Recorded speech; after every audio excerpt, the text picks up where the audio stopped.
This is Edwin Newman inviting you to meet the press with the Prime Minister of Singapore. Meet the Press, America's press conference of the year and winner of every major award in its field, is brought to you today by Our guest today on Meet the Press is the Prime Minister of Singapore, Lee Kuan Yew, who arrived this week for an official visit to President Johnson. We'll have the first questions now from Pauline Frederick of NBC News. Mr. Prime Minister, you said in Washington that Americans are powerful. All the world is too painfully aware. But this power should be controlled. The United States should be restrained. Do you feel American power is controlled or used with restraint in Vietnam? As of now? Yes. I don't want to engage in your domestic dispute, and I'm not a general or an admiral, but... But you're a nation. Yes, I would like to see a great deal more caution, a more selective exercise of your enormous range of weapons that you've got, and more brains and feet, preferably Vietnamese brains and feet, rather than more power and gadgetry. Well, to be more specific, North Vietnam is less than 1/4 the size of Texas. It's now being bombed at the level that the bombing was carried on in World War II, and has been bombed for almost 3 years. Do you believe that this bombing is controlled or restrained use of power? That's like asking me whether I've stopped beating my wife. I mean, I'd never beat my wife. Well, let me ask you this. 47 heads of delegations in the United Nations, many of them foreign ministers, said in this General Assembly, American bombing of North Vietnam should be ended unconditionally. Do you agree with them? Well, that depends who the 47 heads are. Well, I'm sure Are you they know, from sir. Africa, from Asia, from Western Europe, They were from all over the Eastern world. Europe? They were from all over the world. Well, as I understand it, there are about, what, 120 members? 22. 122 members, so that's 47. Well, I wasn't there, but I mean, my colleague, Mr. Rajaratnam, Foreign Minister, is attending the United Nations, and I think he's going to say something on Vietnam. I don't want on the bombing and all the other problems about Vietnam, and I think bombing is one of the minor problems about Vietnam.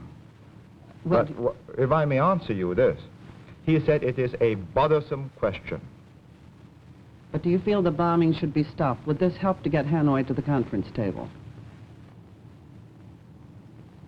I think the bombing could be reduced and even stopped without any decisive change in the course of the war, but I think it does not follow that because you stop bombing, you'll have the North Vietnamese government to the conference table. Why should they go to the conference table? To help President Johnson win the elections?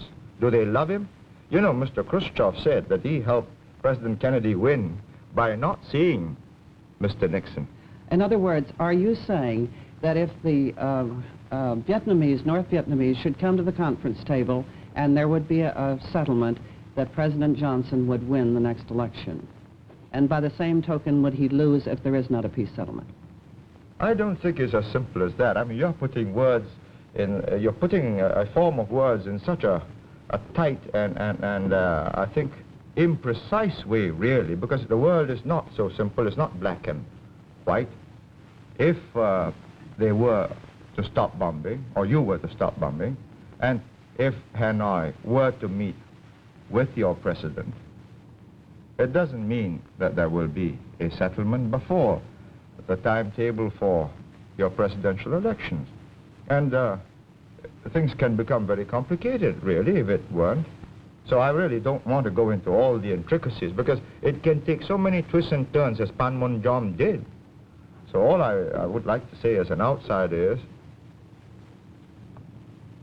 will we all, in the name of humanity and for the sake of human civilization, take great care that there is no miscalculation on the reactions, not only of the North Vietnamese, but of the Russians and of the Chinese, because there must be a point at which they must react.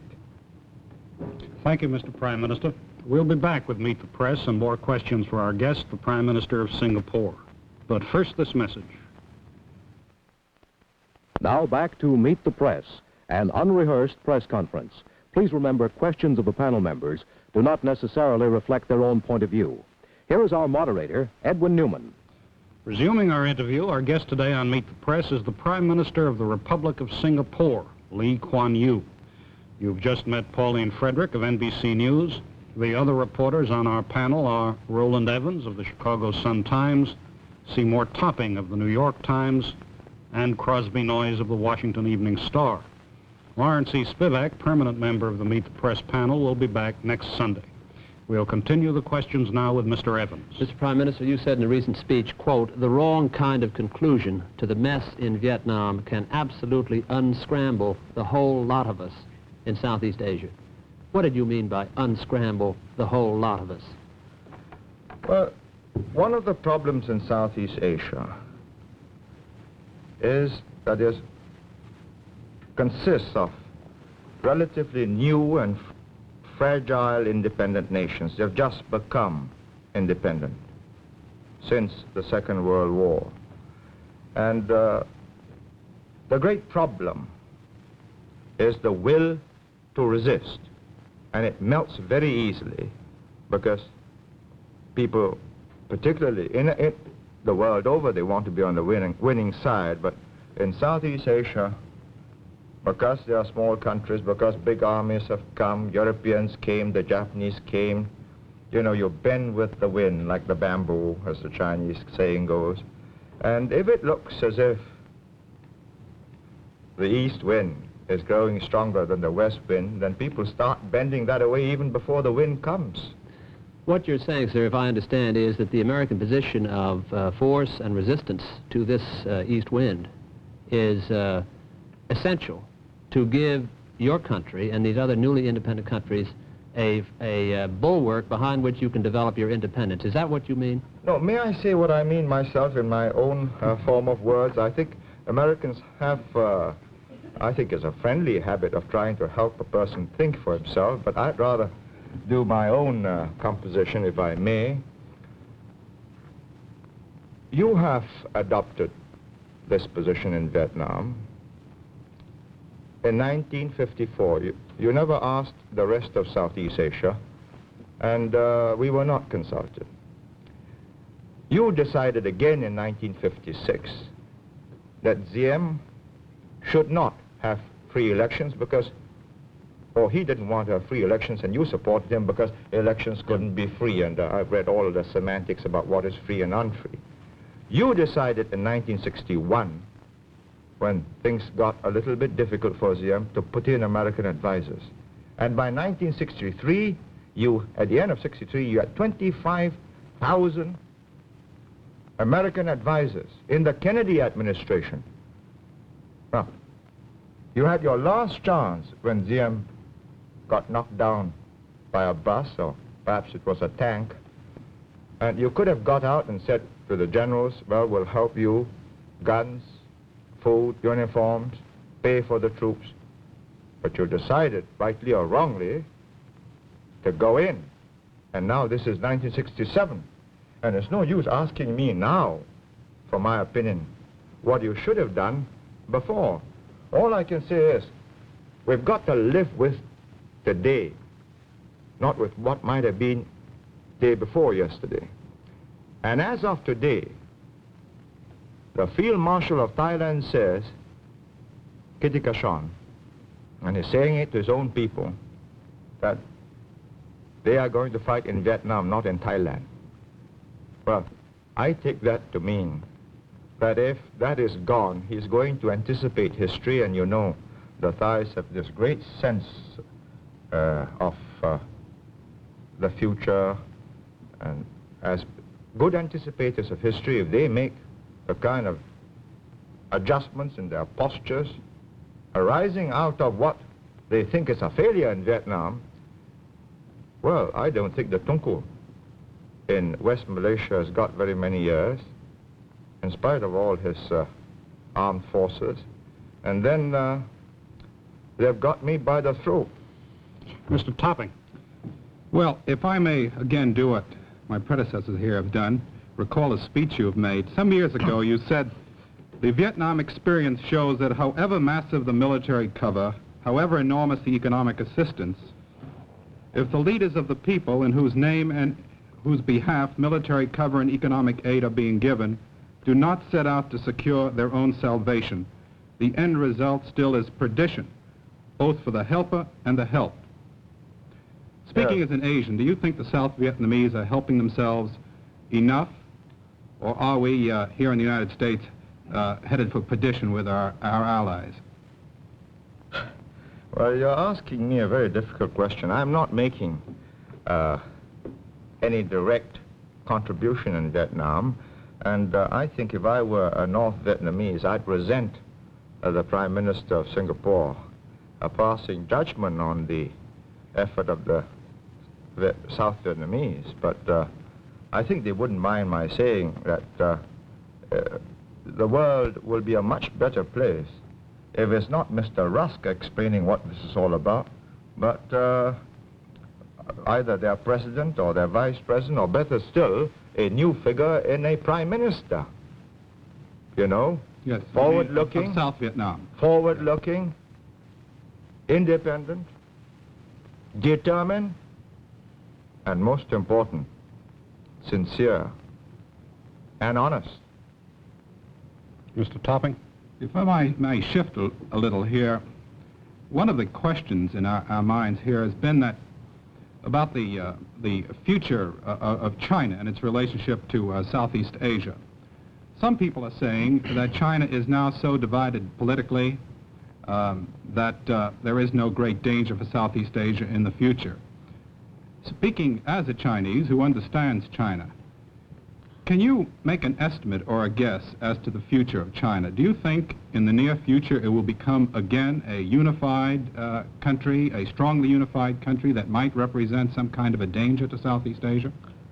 First of all, I can't speak as a Chinese because I'm a Singaporean. I'm of Chinese ethnic stock, and I think this is crucial. I mean, if you ask me to speak as a Chinese... As an ethnic Chinese. Yeah, well, you know, the Chinese People's Republic in Peking will be, I think, quite rightfully indignant, and so will the other aspirant in Taipei. But speaking as a Singaporean, with some of the built-in memory programming of the Chinese people, I would say that if you believe that the Chinese people will just splinter up into so many warlord communist committees, each governing a province or even part of a province, then you will make one of the gravest mistakes about Asia.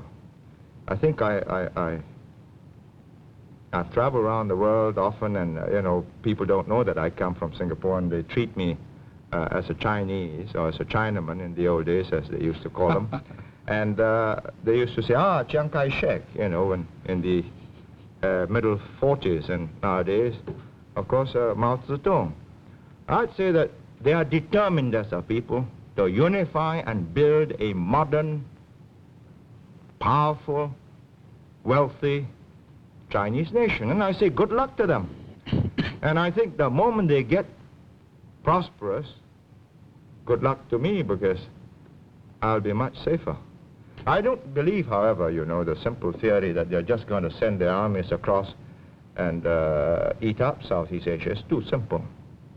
And it's too simple for you, for the Americans, and for us, because then it's naked aggression.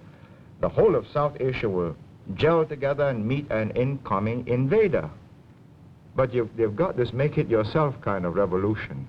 Wars of national liberation. You know, here's the text. We've got an instructor, he'll teach you how to organize, and we'll slip you a few guns and more if necessary. And if it gets more difficult, well, surface-to-air missiles, and so on. And I think this is the problem, that each of the individual governments in that region must use the time that you are buying in South Vietnam for the rest of the world, particularly Southeast Asia. I'm not saying you're doing this, you know, just for Southeast Asia. You're doing this for yourself. But it so happens that I think I believe that it might get a bit difficult for me if there's a sudden evacuation. And I am determined to use this time to its fullest advantage, and I hope my neighbors will do likewise. Mr. Noyes. Prime Minister, what's the effect in Asia of demonstrations such as we had yesterday in Washington? Well, you know, I get a lot of demonstrations in Singapore, and my students are quite a rambunctious and spirited lot. And I think they ought to be, otherwise I think there's very little future for Singapore. It's a young community, and the young must be idealistic. The young must believe that the world should be more just, and there should be more moral rectitude in the behavior of their leaders, and they protest often in more than just a peaceful manner, because the communists slip into my demonstrations and, you know, windows got broken so often and cars get overturned. But at the end of the day, I think decisions have got to be made by adults, not teenagers. But it's got to be made in such a way that when the teenagers become adults and they look back on these decisions, they would be proud of the generation that went before them. Well, let me ask you this, Prime Minister. How confident are you that the United States will continue to supply this underpinning which you consider to be necessary for the non-communist states in Asia over, say, the next decade or so? I don't know, and I don't think, first of all, I'm not an American, so how can I know? And this is one of the reasons I've come here, to try and get a sample of the thinking, the feeling. I have no doubts that your president has got resolution and determination and restraint, and somebody will probably work out a winning line. But I've also no doubt that your Secretary of State and Secretary of Defense have got it. But what I think in your kind of open democratic society, you must demonstrate, in which I've really come here to try and understand better, to watch the proceedings in your presidential elections next year, is whether you, as a people, have got that resolution, that stamina, that perseverance, and, most important of all, infinite patience and a capacity to hold back your desire to settle this quickly and get it over with, because this is a very different kind of war. The other side is not in uniform, you are. Do you believe that CETO, the Southeast Asia Treaty Organization, in its present framework, provides an adequate guarantee to Southeast Asian security? Well, you know, when it happened in, I think, 1954-55, Mr. Nehru and quite a few other leaders like President Sukarno were very vehement in their denunciation, and even the Tunku Abdul Rahman of Malaysia was critical, and so was I. And I think looking back now, it really didn't meet the situation, because it was so very different from what you did for Europe. You know, in CETO, when an attack takes place on a member country, is just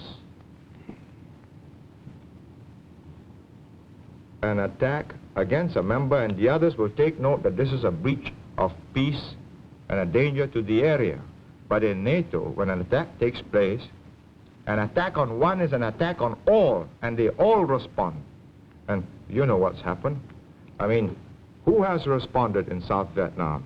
The Pakistanis have not, the French have not, the British have not, and probably for very good reasons. And until you convince Asia that you consider Asia as important to you, as Americans, as Europe was to America, you're going to find a lot of Asians like me rather critical and really doubting, because 90% of you have come from Europe. You understand Europe better than you understand Asia. Some of you understand Asia very well because you make specialized studies of the subject. But as a people, and finally, it is the mothers and fathers watching this television screen and seeing what is happening to their sons, and all the sweethearts also watching this, that will decide. And if you want people to take a stand, you've got to demonstrate that as a people you've got what it takes, that Asia does matter to you. Ms. And Frederick. does matter to the free world. Excuse me, Ms. Frederick. As you call it. Mr. Prime Minister, in answer to one of my questions, I believe you said, and I hope I'm quoting you correctly, in the name of humanity, great care should be taken that there be no reaction by the Russians and the Chinese. They must react. Would you tell us under what conditions you feel the Russians and the Chinese might react to what is going on in Vietnam, and whether there is any possibility of it now as you see the picture? I think really you ought to put that question to Mr. Khrushchev, Mr. Brezhnev and Mr. Kosygin, and probably Mr. Mao Zedong and Marshal Lin Piao or Zhou Enlai. I really can't answer this, but I'm quite certain that at some point they will decide that their own national interests are at stake and they must respond. Excuse me, gentlemen, Ms. Frederick, we have a little more than 3 minutes left. Mr. Evans. Mr. Prime Minister, you made it clear that you are concerned about the resolution, particularly beyond the '68 election and into the future of the U.S. in Vietnam and in all of Asia, that our interest is stable and long-term. Would it not help resolve that difficulty, as you see it, if your country put a small token force? You only have 2 million in your population, I understand, but if you put a small token force into the field to assist in the work that is being done over there against what we call aggression from the North, wouldn't that help the United States to resolve this issue? I don't see it as my duty as the Prime Minister, an elected Prime Minister of Singapore, and not a client state of the United States. I'm not in receipt of your aid, nor am I here to seek aid. I'm doing all right. I hope to do more trade with you. And I don't think it is the duty of the elected representative, leader of Singapore, to go and involve his country in a situation which can end disastrously for his whole people. And as I've said, if there is no resolution shown, and God knows what can happen between now and November 1968, you tell me what happens to all your allies who have gone in with you in South Vietnam. Mr. Topping. Well, in connection with what you've just said, I remember once you said, in fact, I believe you said it to me, when we were talking about your neutrality, you said, I am not neutral where the survival of my people are concerned. Now, if your survival does depend upon how well the United States and the South Vietnamese are able to do in Vietnam in the sense of containing the Asian communists, don't you think you should help more directly? I think my survival is not threatened yet. I've got my British friends and my Commonwealth friends in the area up till the middle 70s, and that's a very long time in the history of Southeast Asia. But, of course, it could change fundamentally by decisions you can make in South Vietnam between now and '68 and '69. And as the situation changes, we shall be watching it most intensely and avidly. And we shall make contingency plans. We have to. We have about 1 minute left, Mr. Noyes. Prime Minister, if, as you said, the treaty, the SEATO treaty, were strengthened to be more like NATO, with the same guarantees that NATO provides, would your country adhere to such a treaty? I think eventually what we must try and create in South and Southeast Asia is a community that is economically and socially conscious of what is to be gained by gearing into each other, yeasting up the economy, and once that happens, I think the security aspect, mutual security interest should lead us to a NATO-type situation, perhaps, with a minimum of underpinning from outside. And if we can have a multilateral underpinning, you know, America, Russia, and most important, China too, saying, yes, there shall be no aggression in South and Southeast Asia, and boundaries shall not be changed by force, I think we got a peaceful world, much more peaceful world. I must interrupt you there. Our time is up. Thank you, Mr. Prime Minister, for being with us today on Meet the Press. I'll be back with you in just a minute after this message. For a printed copy of today's interview, send 10 cents in coin and a stamped self-addressed envelope to Merkel Press, Box 2111, Washington, D.C. 20013.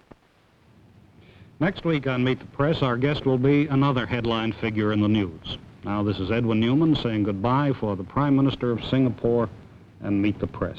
Goodbye. Join us each Sunday for News in the Making on Meet the Press, America's press conference of the year. Today's edition of Meet the Press was brought to you by Fireman's Fund American Insurance Companies. It could be Vietnam or right there in your hometown. Wherever and whenever the news breaks, you can expect the best comprehensive analysis of the news right here on NBC. This is Howard Reed speaking.